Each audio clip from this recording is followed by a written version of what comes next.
would solve a lot of this, right? Amen. Well, it'd solve all of it, but at least for us. But let's say we got another 20 years here. I believe what we have right now is a reprieve and a time for families to further prepare. Because what I see coming, if we don't see the return of the Lord taking the church home soon, is in the next few years, we're going to see an increase of Christians being specifically targeted. Yeah. And I want to know, is the church in America ready? Is the church ready in America to also reach out to our Jewish friends and the synagogues?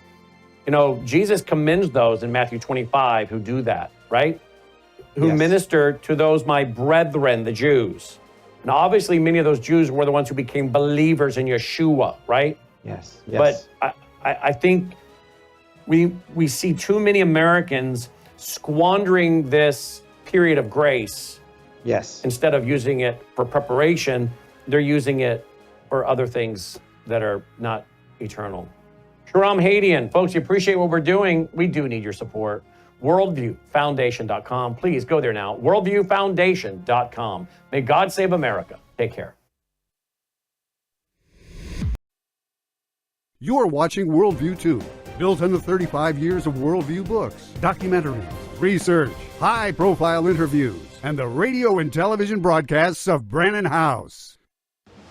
Colonel Rob Maness has a lifelong record of providing dedicated service to this nation. Having worked his way up from the enlisted ranks to full colonel, he served our country for more than 32 years. He has served as a bomber squadron commander, bomb disposal technician, Joint Chiefs of Staff Operations Officer, assisted the National Security Team with the campaign plan for the global war on terrorism. He authored the first theater nuclear war plan and served as the Vice Commander of America's largest airborne intelligence wing. Colonel Rob Maness is a true American hero.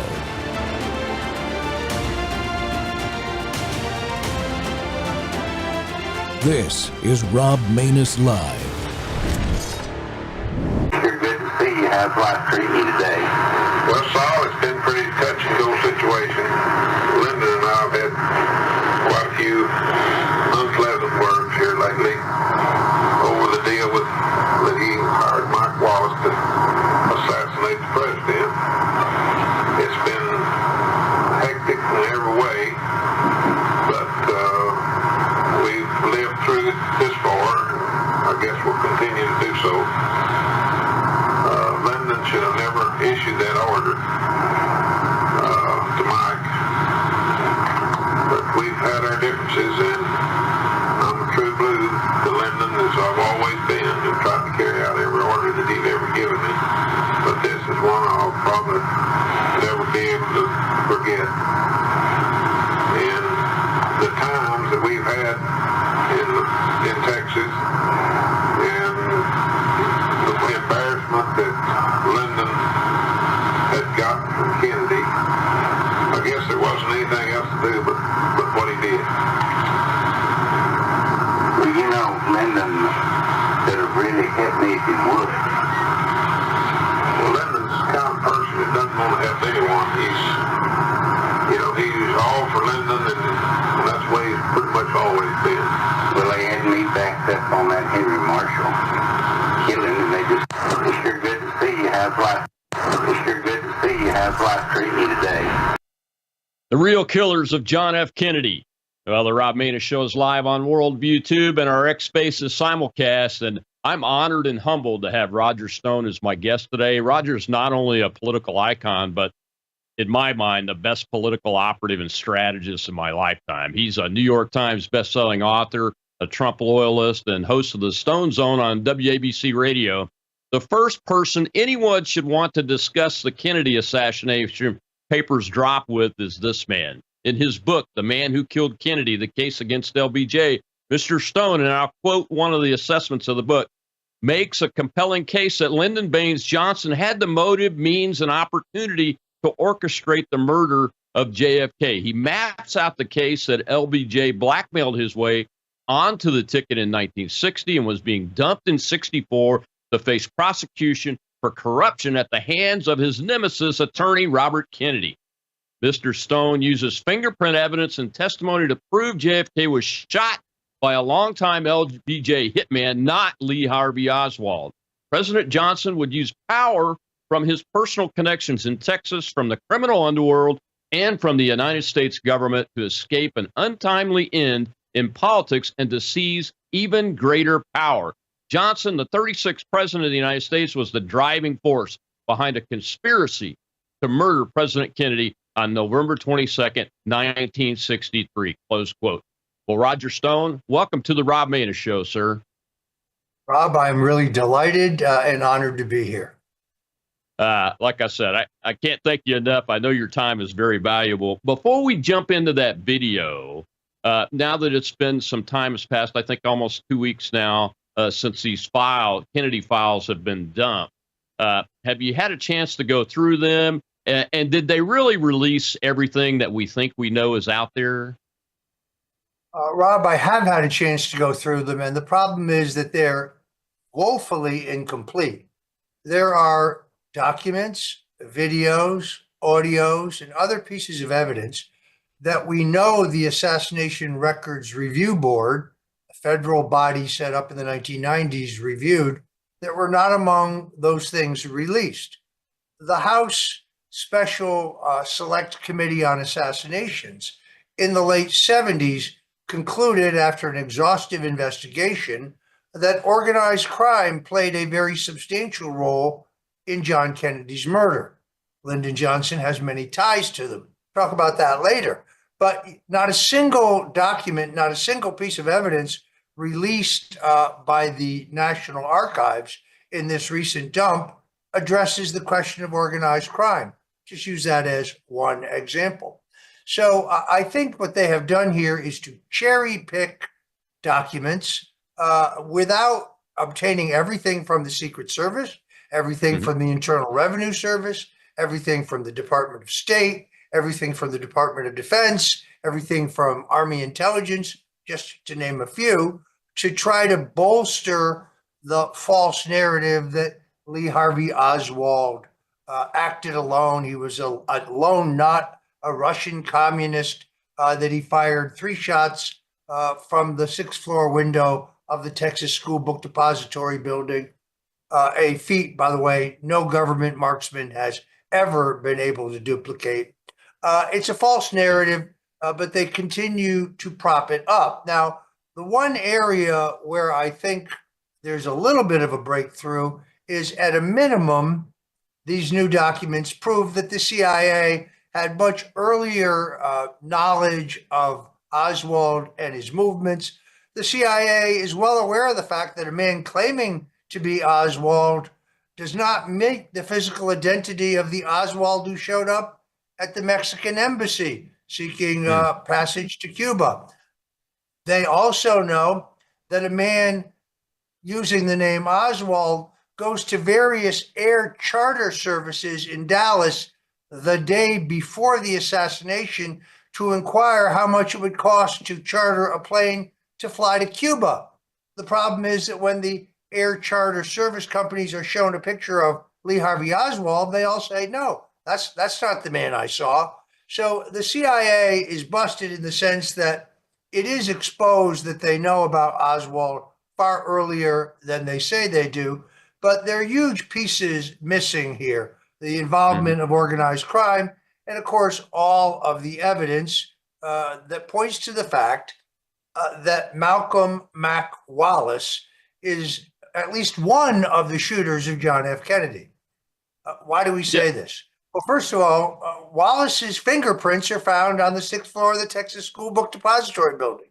They're found on the window encasement, and they're also found on the cardboard boxes that fashion the so-called crow's nest from which the alleged shooter shot. 6 different witnesses tell either the Dallas police or the FBI that they see a man in the window on the 6th floor who meets the physical description of Wallace: middle-aged, balding, wearing spectacles, heavy set, wearing a tan jacket and light-colored trousers. That is not 27-year-old Lee Harvey Oswald wearing a T-shirt. So the evidence is now been compounded by that audio which you just played. For those who don't recognize the players, let me lay it out. Billy Sol Estes was a flamboyant Texas wheeler dealer and crony of Lyndon Johnson. Johnson was specifically under investigation by Attorney General Robert Kennedy for taking kickbacks from Billy Sol. Billy Sol ultimately went to prison, took the fall for Lyndon Johnson. When he got out of prison, he spit out the truth under oath in several instances, but he actually said after Johnson's death that he was in the room with Lyndon Johnson and Johnson's attorney, John Cofer, and others where the assassination of John Kennedy was being planned. Wow. So Estes, who's the voice in that audio tape? Is it Estes? You're listening to two men. One is Billy Sol, but the one Okay. who makes the assertion that LBJ directed Malcolm Mac Wallace to shoot Kennedy is a man named Cliff Carter. Cliff Carter was the chief political operative for Lyndon Johnson. He held the title of executive director of the Democrat National Committee. How do we know that they're Wallace's fingerprints? Well, because in 1951, Mac Wallace was arrested and convicted of first-degree murder when he killed a man who was trying to blackmail Lyndon Johnson, a man named John Douglas Kinzer, who was involved in a love triangle with Johnson's Bohemian sister and was beginning to try to blackmail Johnson over the irregularities in the 1948 election and other pieces of corruption that he learned about through Johnson's sister. Kinzer, by the way, died in broad daylight on a golf course. Malcolm Mac Wallace was represented at trial by Johnson's personal attorney, John Cofer, and he's the only man in the history of Texas jurisprudence to be convicted of first-degree murder and get a suspended sentence. Wow. I was only 2 years old when this happened, but as I grew up, I've been reading about it. But this is the first time you're the first person to actually definitively come down and say LBJ is the guy.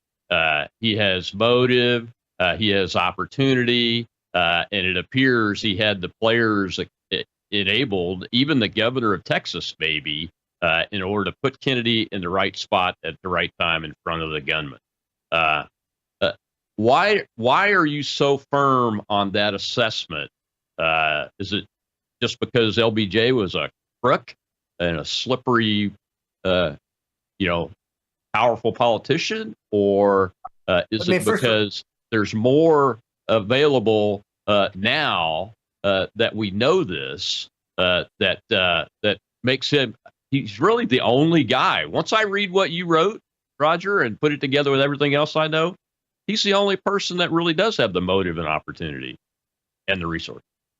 Well, let me make it very clear. I'm not trying to make the case that Lyndon Johnson acting alone or acting with just the assistance of the Dallas Police Department and the Dallas Sheriff's Office, both of which he controls, killed John F. Kennedy.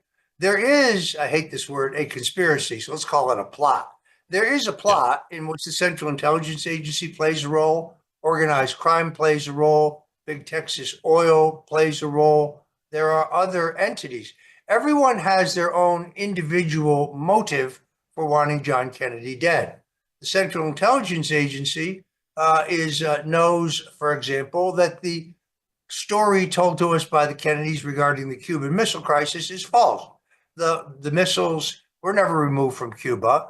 John and Robert Kennedy made a secret deal with Nikita Khrushchev to remove our missiles from Turkey and Italy, NATO missiles, changing the balance of power in the European theater. But that was classified information for 40 years.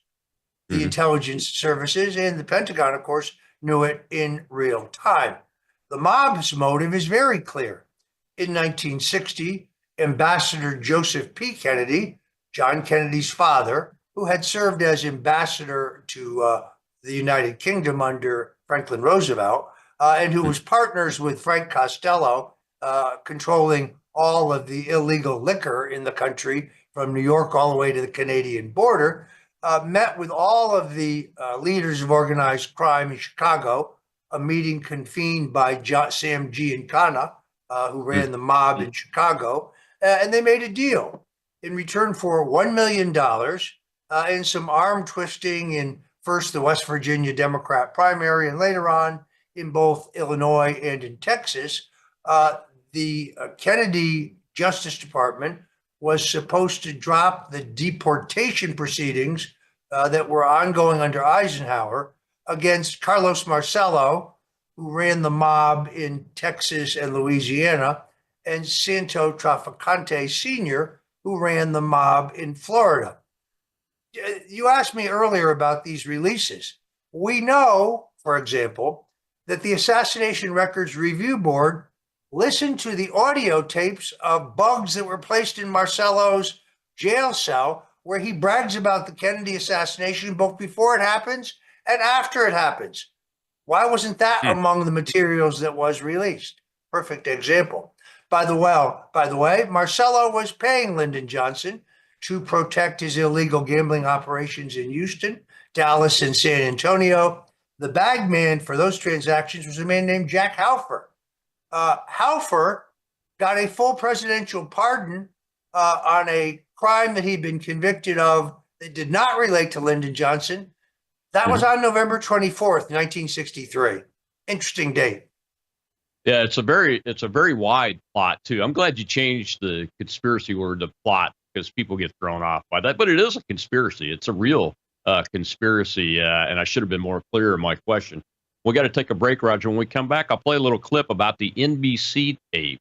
And just the widening of the plot includes the mainstream media, some old usual suspects that we continue to see today. And I want to talk about some of the forensics you talked about that exclude Oswald from this shooting and this assassination when we come back with Roger Stone on the Rob Maness Show on Worldview Tube.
We're actually in the process of tracking down two specific documents. And also, too, Jesse, I would like to actually tell the American people it was made aware to me this evening that NBC actually has a video that's never been seen before. We're actually going to be sending a letter requesting that from NBC because it allegedly shows Oswald near the vehicle when the assassination took place, which means that he couldn't have been the shooter. So, again, we're tracking down all this information. But look, there's even a CIA document that came out that Mr. Morley pointed out that actually said that the CIA never bought the lone gunman theory. And so I think the American people had an inclination as to what we were saying, but we never had the hard evidence until now. And so it's important to note that in a free and fair society, how could you operate or have an agency operating in the shadows? And so kudos to President Trump, also Director Radcliffe and Tulsi Gabbard for pushing for this transparency. It is going to be generational changing that they've done this. And we hope to bring forward legislation to ensure that this never happens again for future generations to come. You're saying NBC has been keeping this tape of Oswald under wraps? Correct. In fact, Director Stone actually told us that he was showed this tape, that it was a secondary copy, and that he said that this could blow open the entire JFK investigation. What I will also tell you, though, Jesse, is he said that NBC has been very, very much so guarding this tape. And so I believe that that tape belongs to the American people. We are going to be sending a letter asking for that tape. And I would encourage everyone to ask NBC to release that tape to the public. It's important, not just for our investigations, but so the American people know the truth as to what happened with John F. Kennedy.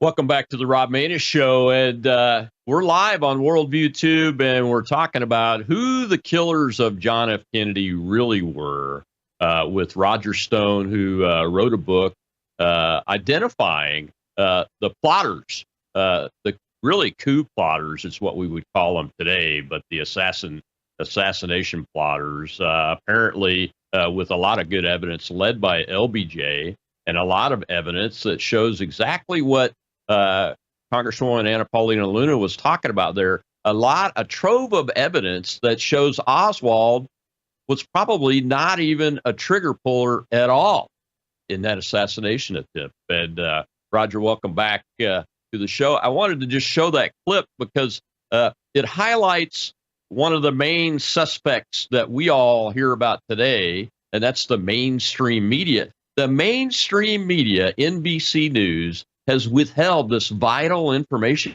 all of these years. I mean, we're not talking about the government, the CIA hiding behind classification, or Department of Defense, or the Army, or even the Dallas Police Department. It's a non-government entity. Are you surprised by that at all?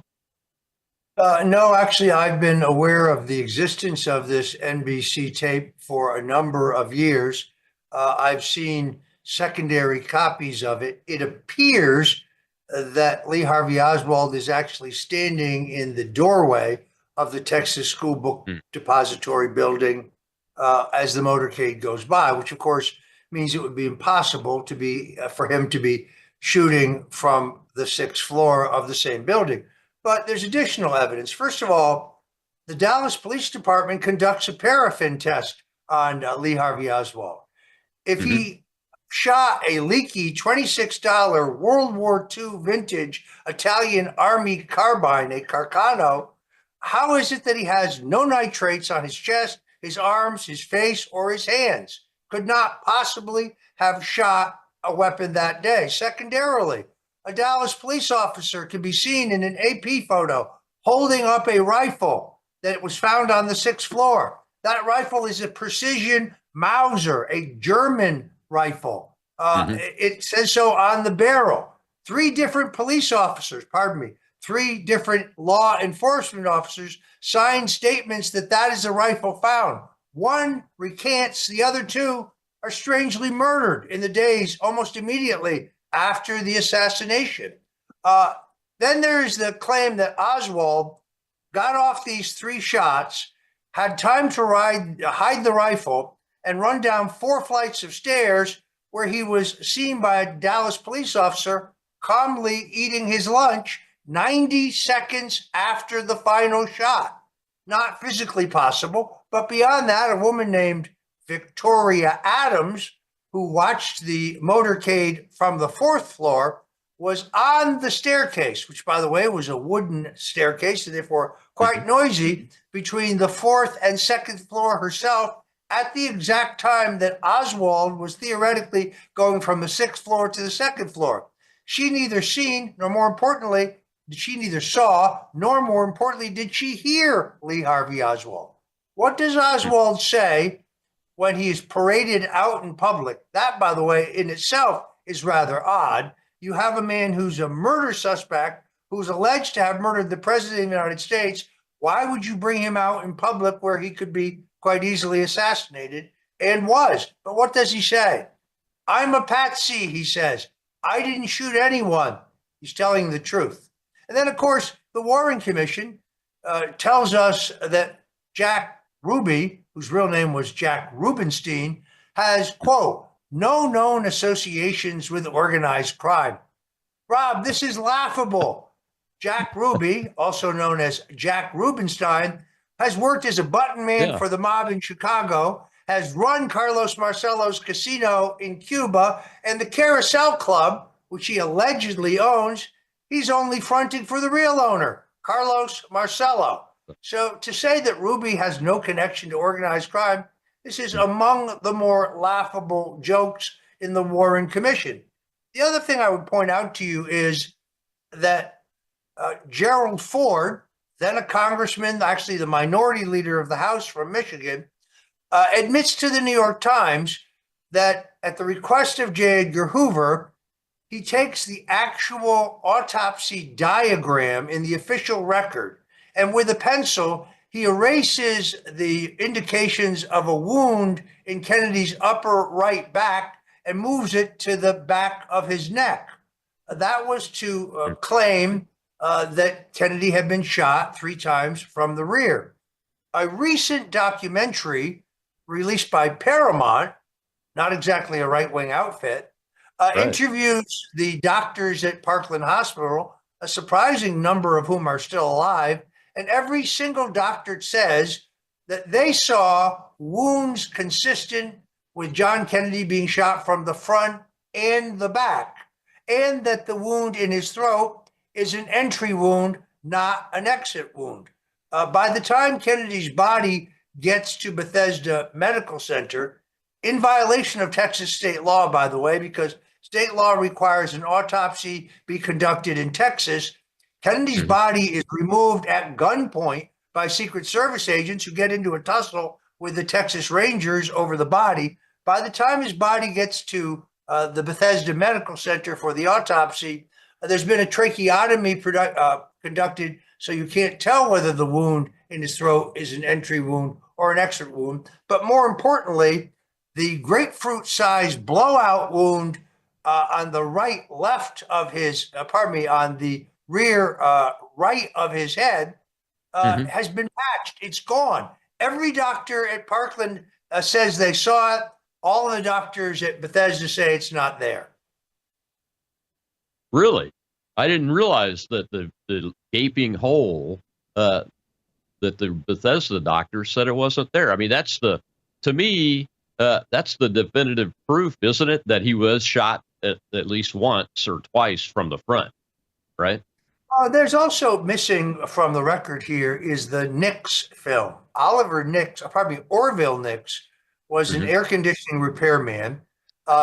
Everyone has heard of the Zapruder film, an 8mm film shot by Abraham Zapruder. I prove in my book, by the way, that the government sent that to Kodak in Rochester, where frames were removed to try to accommodate the cockamamie single bullet theory that claims that Kennedy was shot 3 times from the rear, and that one bullet both went through Governor John Connally and hit John F. Kennedy. Something, by the way, that Governor John Connally denied his entire life. But the Nix film is far more valuable because Nix had a zoom lens, and therefore the Nix film that was examined by the Assassination Records Review Board would give you a much closer look at Kennedy, and I believe would prove definitively that Kennedy was shot from both the front and the back.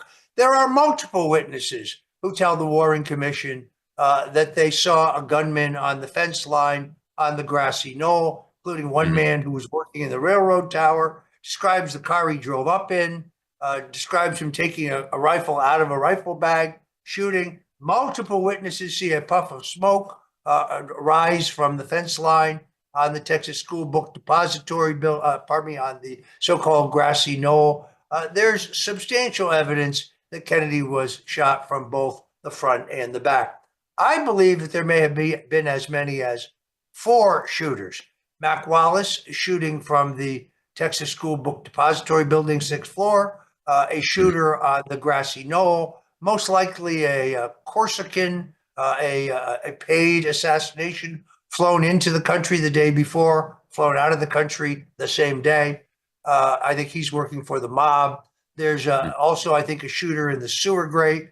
Johnny Roselli, very flamboyant gangster, has often claimed that he was that shooter. I'm not certain about that, but I think there is a shooter there. I also think there's a shooter most likely in the Dow Tex building, which is across from the Texas School Book Depository building. This was a turkey shoot, but Kennedy was shot from both the front and the back at a minimum.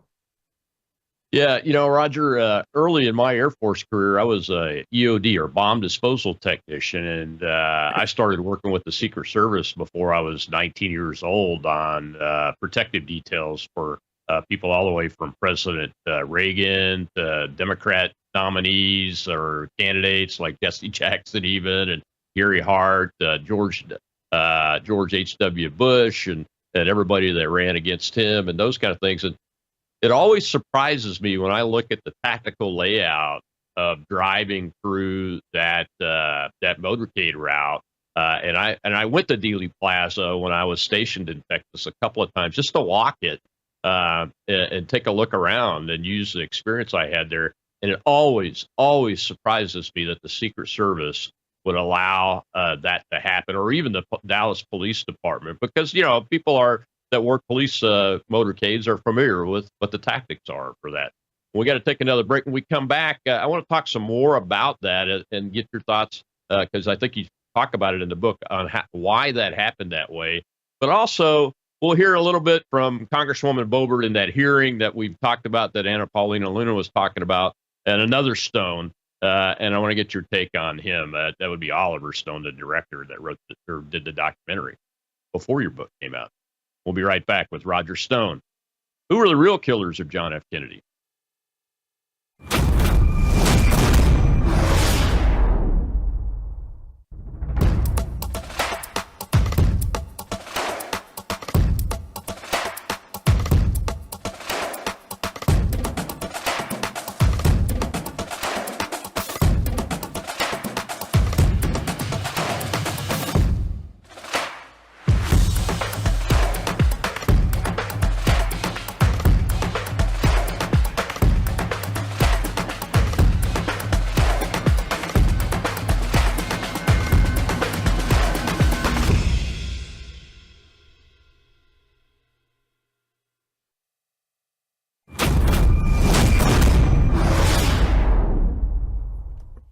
Thank you, Madam Chair. Thank you to our witnesses for being here today. Hopefully we can stay on topic for the rest of this hearing. We seem to be wrapping up pretty close here. Mr. Stone, you wrote a book accusing LBJ of being involved in the killing of President Kennedy. Did these most recent releases confirm or negate your initial charge? Being involved in the assassination of President Kennedy. No, I didn't. In the film, if you look closely, there's no such statements. No, I didn't. If you Yes, look sir. closely at the film, there's no. It accuses the President Johnson Okay. of being part of a complicit in a cover-up of the case, but not in the assassination itself, which I don't know. What do you think that he was complicit with? Yes, sir. I'll get to you. The cover-up. Well, how about, for starters, appointing Alan Dulles, the head of the CIA, who was fired by Kennedy, to the commission itself, to the Warren Commission. And he goes to almost every meeting, and he's pretty much in charge of the Warren Commission from the beginning. Alan Dulles. That's part of the evidence that points to President Johnson's either incompetence or involvement. Mr. Morley, I think you had something to add on that. I think you're confusing Mr. Oliver Stone with Mr. Roger Stone. I stated it yet. Who? Sorry. It's Roger Stone who implicated LBJ in the assassination of the president. It's not my friend Is that what all the Oliver whispers Stone. were there? I may have misinterpreted that, and I apologize for that. But there's seems to be some alluding of, like you said, incompetence or some sort of involvement there on the back end. And so sorry, I'm going to move on. Mr. Morley, I would like to talk more about. Welcome back to the Rob Maness Show here on Worldview Tube and our X Spaces simulcast. My guest today is Roger Stone, the author of that book that was just being discussed there by Director Oliver Stone and Congresswoman Boebert. And Roger, I love Congresswoman Boebert. I think she's a great servant for America. And I don't want to disparage her in this by showing that clip. I wanted to show the clip to highlight what Stone said his conclusions were, and even his friend Mr. Morley there really walked that back right away as if they were afraid of it, the implication that LBJ was the leader of this plot and conspiracy that resulted in the death of President Kennedy. why? But even so, Stone goes on to say, well, we think he's implicated in the cover up. And then he kind of sneaks in there. I noticed it. He sneaks in that that it's either incompetence or something else that's much, much more involved in this and directly implicated, I think is words he used. What did you think of that one? I'm sure you've seen that clip, but Stone's words itself. First of all, Rob, you can't pay for publicity like that. By the I way, you know. can get the book by going to themanwhokilledkennedy.com. Themanwhokilledkennedy.com. But if you choose to buy it elsewhere, always get the paperback version because it has 3 additional chapters that I wrote after the publication of the hardcover. Oliver Stone will not remember this, but after the publication of my book, I got a nice note from him in which he said that he wished he had read my book prior to making his film. So we aren't all that far apart. See, I believe that Lyndon Johnson planned and orchestrated the murder of Kennedy. The CIA is involved because of both the Bay of Pigs and the Cuban Missile Crisis. They both provide motive for them. Organized crime feels they have been double-crossed after helping Kennedy get elected.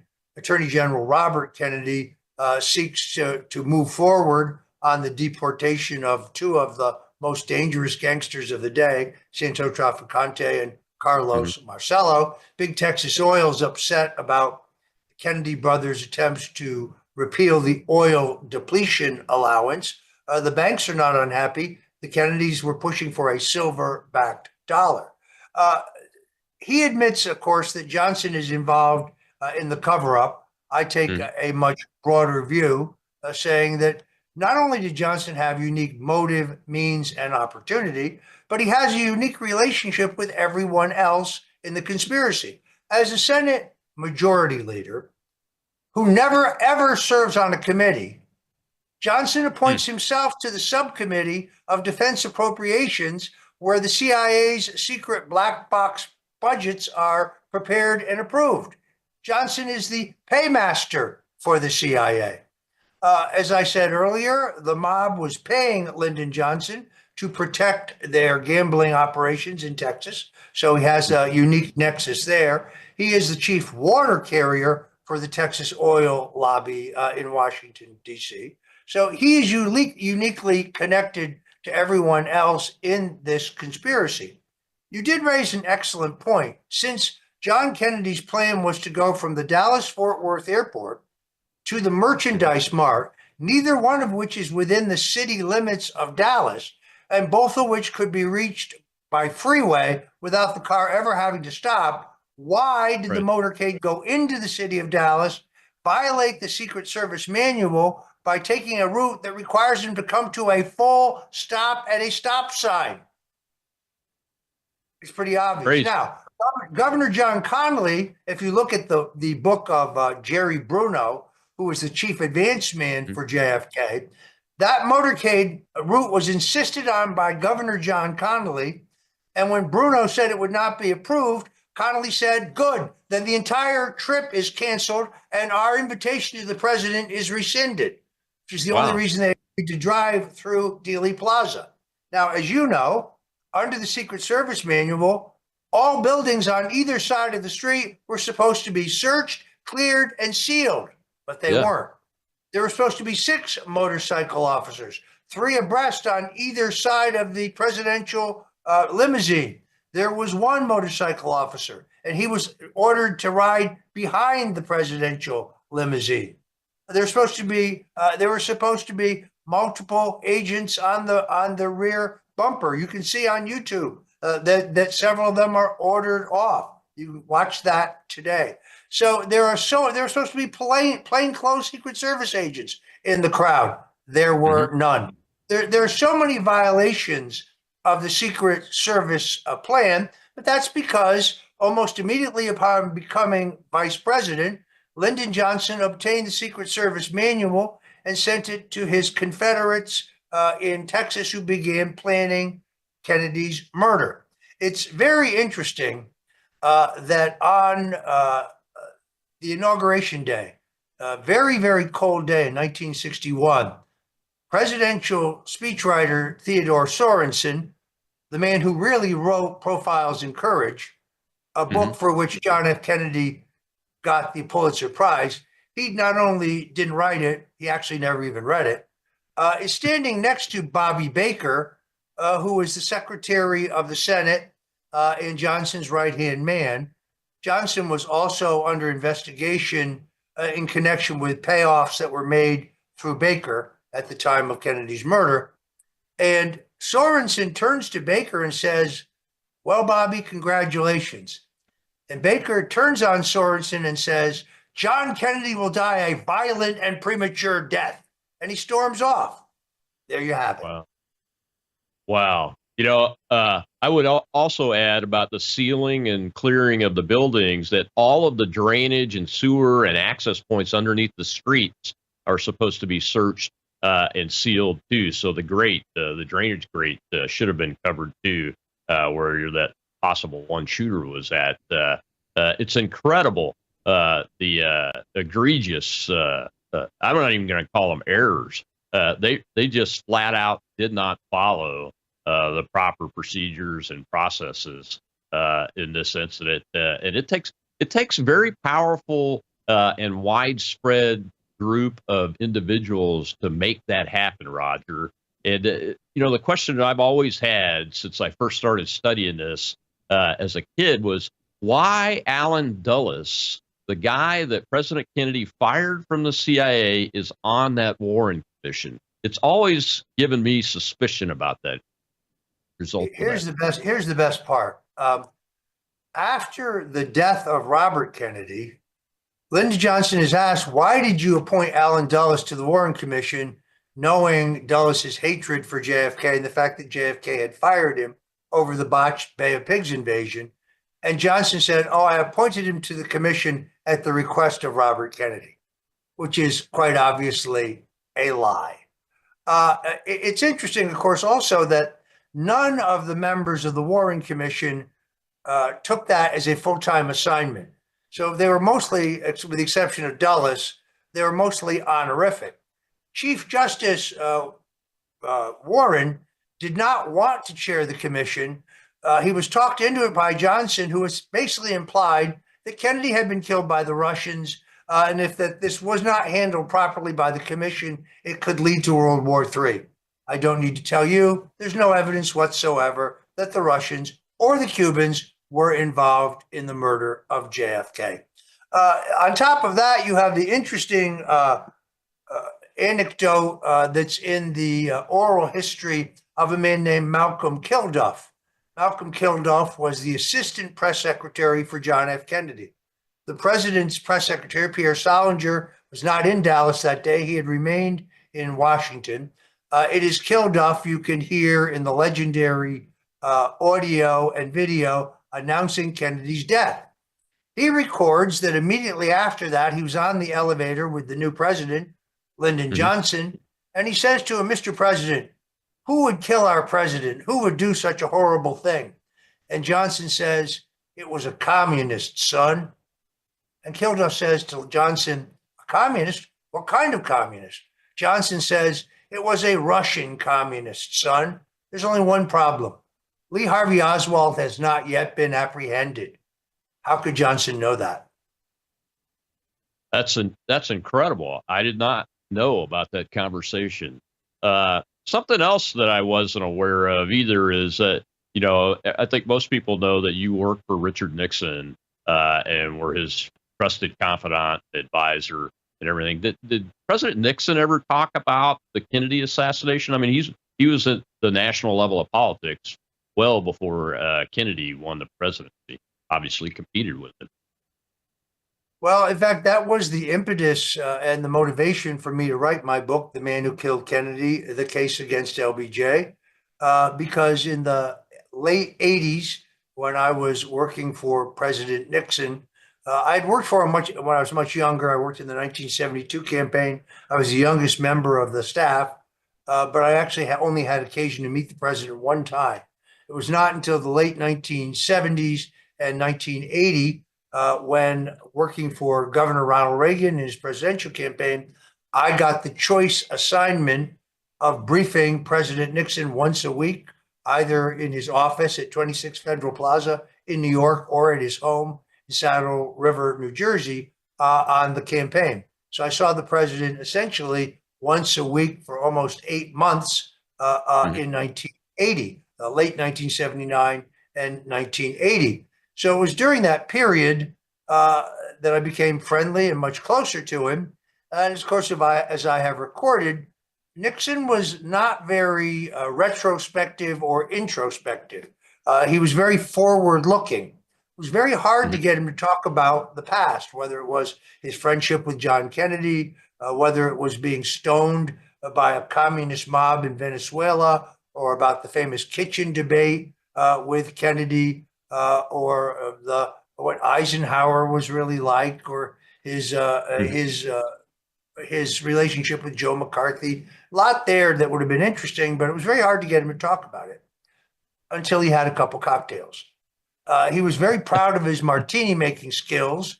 And one day, after we were finished working, going through invitations and trying to determine what to regret and what he might consider, he asked me if I'd like a drink. I said yes. He shook up a couple of his legendary martinis. And it was then that I took the opportunity to ask him point blank. I said, "Sir, may I ask you a question?" He said, "Of course." I said, "Who really killed John Kennedy?" He stared intently into his martini glass and he looked up to me and he said, "Well, let me put it to you this way. The Warren Commission was the biggest goddamn hoax in American history." I said, "I'm sorry, sir, I'm not sure what you mean." He said, "Let me put it another way. Lyndon and I both wanted to be president, but the difference was I wasn't willing to kill for it."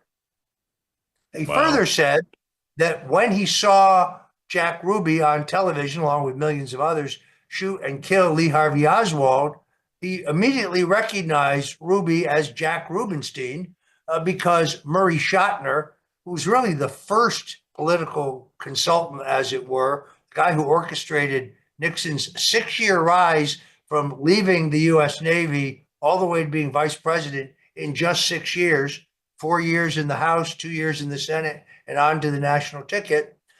Schotner had been a mob lawyer prior to his political involvement, and he brought Jack Ruby to Nixon, saying that at the request of Congressman Lyndon Johnson, we have some excess budget money in the House Un-American Activities Committee. Johnson wants us to put this guy on the payroll as an informant.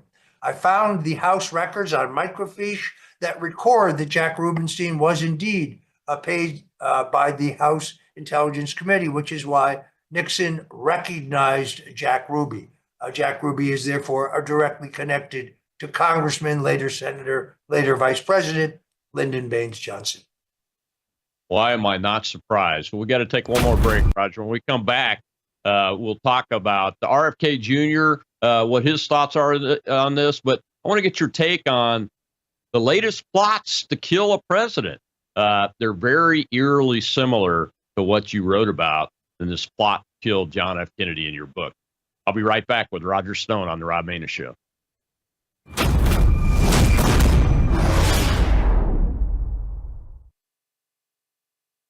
But with Brandon, it's always cutting edge stuff happening in the world.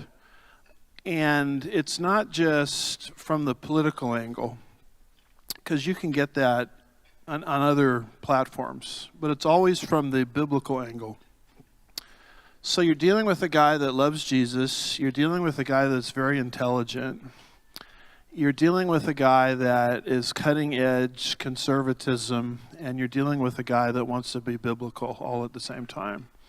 And so for that reason alone, I hope many, many people will not just lift up his ministry in prayer, but will also financially get behind it, because from the angle I'm trying to describe, he really is the only game in town.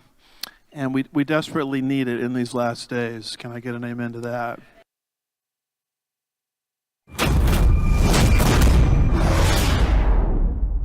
My uncle, John Kennedy, he realized early on that the purpose of the CIA and the intelligence apparatus was to create a constant pipeline of new wars. Eisenhower, who was the outgoing president, gave what is probably the most important speech in American history, which was, where he warned against the military-industrial complex. I was at my uncle's inauguration. I was in Washington that day, a 6-year-old boy. And 2 months later, the military and intelligence came to him and said, we got to invade Cuba. And he was like, I'm not going to Cuba, and I'm not going to let the military. And they said, well, we got all these Cubans trained, and they're going to go attack Castro. And he said, well, the U.S. government can't be doing that. I don't like what Castro's doing down there, but it's not the United States' job to dictate what kind of governments other countries have. And they said, well, as soon as they land, there's going to be a big revolution. Everybody's going to rise up and they're going to overthrow Castro. And he said, well, you can't use the U.S. military. And they ended up bringing those guys over. And in the middle of it, in the night, they came to him and said, they're getting wiped out on the beach and you need to send in the military and invade. And he said, we're not going to do it. He stepped out of that meeting and he realized they had been lying to him and trying to trick him. And he said, I want to take the CIA and shatter it into 1,000 pieces and scatter it to the winds. For the next 1,000 days of his presidency, he was at war with his military and intelligence apparatus. They tried to get him to go into Laos. He said no. They tried to get him to go into Vietnam. They said that we need 250,000 combat troops. He refused. Everybody around him wanted him to go into Vietnam. He sent 16,000 military advisors. They weren't allowed to fight. Many of them did. They both violated the rules of engagement. In October of 1963, he heard some of his Green Berets had been killed over there. And he said, I want a total casualty list from Vietnam. And his aide came to him and said, 75 Americans have died.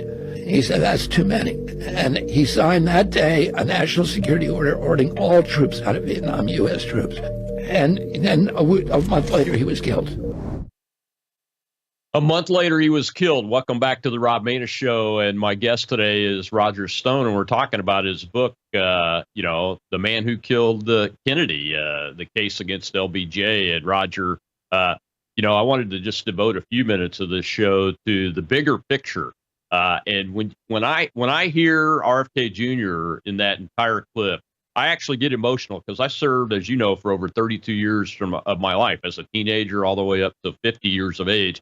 In the U.S. Armed Forces, worked in the intelligence world as part of military intelligence units, worked at the Pentagon on the Joint Staff. I've seen the highest levels of classified material all the way up to the president and down.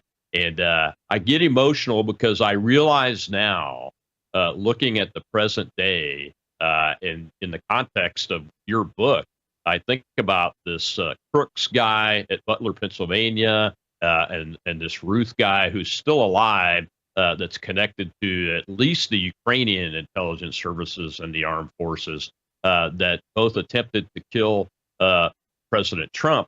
And I see very eerie similarities there. And it just makes me reel back and go, wow, the organization that I served in is probably a big part of what happened to both John F. Kennedy and what is happening today. And I'd like to get your take on that feeling that I have, because it's really bothering me. Well, Rob, I think you're absolutely right. I agree with everything in that clip that Robert Kennedy says. There's one piece I think he is missing. The Bad Pigs invasion was initially planned under Dwight Eisenhower. The head of the working task force was Vice President Richard Nixon. But the plan included air cover from 29 Panamanian flag bombers that were supposed to be flown by Cuban pilots taking off from Panama. That is why, in the end, John Kennedy reluctantly approved the invasion plan. The day before the invasion, that air cover was canceled. That's why the men who were hitting the beaches were being cut to ribbons, also because the entire plan had leaked. So Castro knew when they were coming and where they were coming. It was then that Curtis LeMay went to John F. Kennedy and said, the only way to save the day here is to send in the Air Force.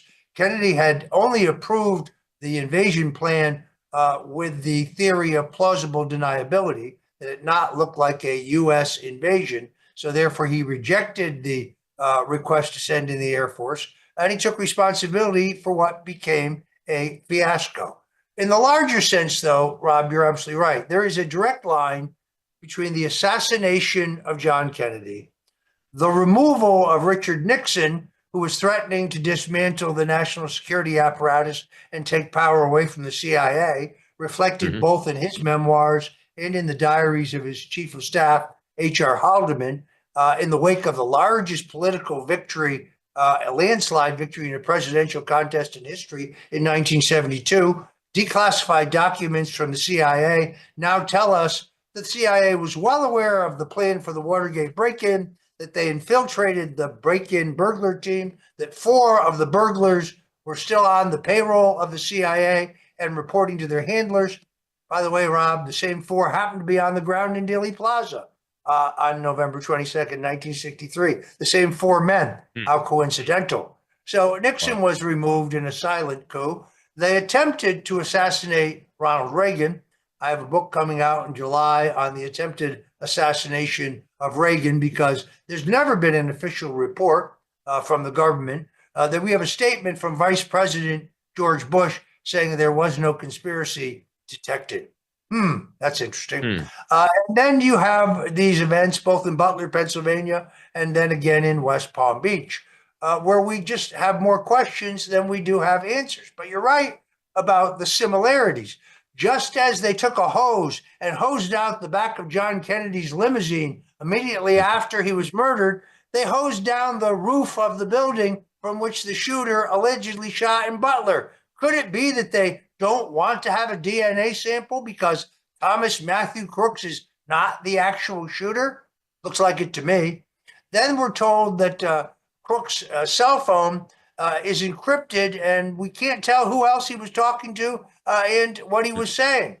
Apple refuses to turn over any of that information, saying it would be a violation of the late Mr. Crooks' rights, which is funny because Apple turned over all of the information from my cell phone and my computer to other investigators, and they didn't even get a subpoena for it.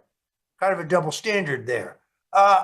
Look, why would the Secret Service, Homeland Security, and the local police all be on different radio frequencies in Butler so that they can't speak to each other? Why were the Secret Service aware that there was a man inside the perimeter for 92 minutes who'd been seen with both a rangefinder and a weapon, yet President Trump's direct Secret Service detail isn't informed and he isn't evacuated as would have been required under the Secret Service manual? I mean, there's so many questions here for which we lack answers. And then you have Mr. Routh, who they tell us is indigent, behind in his home payments, behind in his alimony payments. Who paid for him to fly to the United States? Who paid for him to fly to all of these European capitals where he is seen? I interviewed a witness who actually met him in the Maidan Square in Ukraine and had an exchange with him there. If he isn't a U.S. or Ukrainian intelligence asset, well, I'll kiss your derriere. I think it's pretty clear to me that the same forces, not the same people, obviously, but the same forces who killed Kennedy, who removed Nixon in a silent coup, who tried to kill Reagan and tried twice to kill Donald Trump, are one entity. And we need to know more about this.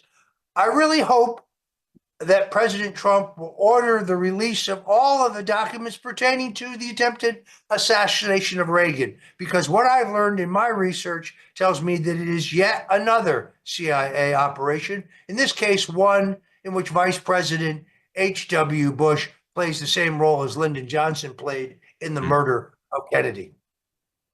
And I've always thought motive and opportunity, and there it is. I've always thought that there was a possibility that H.W. Bush was involved in that, Roger. Well, here's an idea for another book, because, you know, as you mentioned forces that are involved in this, because the people that were running those agencies and machinery back in 1961, 2, 3, they're long gone. So it's some type of force that's enabled by policy, procedure, tactics, and techniques that is continued on to the present day. There's a book for you. What happened in 1963 that makes 2025 possible in the assassination of presidents world. And somebody's got to look at it, because we've got to get at that through President Trump's appointees or the next president's appointees and put it into this. I don't disagree. It is very telling that the Kennedy Assassination Records Act that was passed in the mid 90s that required the release of all the documents pertaining to Kennedy's assassination in 2017 is thwarted by the CIA director, Mike Pompeo, who goes to President Trump and convinces him to hold back about 20% of the documents, saying that releasing those documents would expose the agency's methods and sources. Well, all the sources are dead, so that's absurd, but it would expose their methods, which is why the president, and he's admitted this, regrets the fact that he didn't order the release then. I do think that his order for release of the documents is much too narrowly drawn. He only requires the release of the National Archives Kennedy Assassination Records collection. As I said earlier on the show, there's a lot of material missing there. We also see in these documents that have been released pertaining to the murder of Senator Robert F. Kennedy, the same pattern. Sirhan, the man convicted of killing Kennedy, is always in front of Robert Kennedy. He's also shooting widely. He gets off 8 shots. All 8 shots are accounted for. None of them hit Kennedy. Thomas Noguchi, who's probably the most famous coroner in the country, the LA County coroner, says an RFK is shot from behind at point blank range with the barrel of the gun right up against the back of his head. He was killed by a security guard, Thane Eugene Cesar, in my opinion. That is also the opinion of Robert F. Kennedy Jr. Security guard hired by the Ambassador Hotel the week before Kennedy's murder, who immediately resigns and returns to his native Philippines immediately after the murder. Well, we've got to get to the bottom of all this, sir. Well, unfortunately, we're out of time. manwhokilledkennedy.com. Mr. Stone says get the paperback, right, sir? Yes, sir. You always want to get the paperback. If you go to themanwhokilledkennedy.com, you can get a signed copy. I'll even inscribe it to you personally if you so request. That's the best place to go for the book. Well, thank you, sir. We appreciate it. The great Roger Stone, in his book about who really killed John F. Kennedy, I recommend you read it because it fits right into the context of what we are experiencing still today. And we've got to get to the bottom of that and fix it. There's one man that can help us do that right now. And he's the president of the United States, Donald J. Trump. I'll see you tomorrow on Whistleblower Wednesday. Dr. Mary Talley Bowden and her fight to end medical corruption amongst doctors, associations, pharmaceutical companies, and government.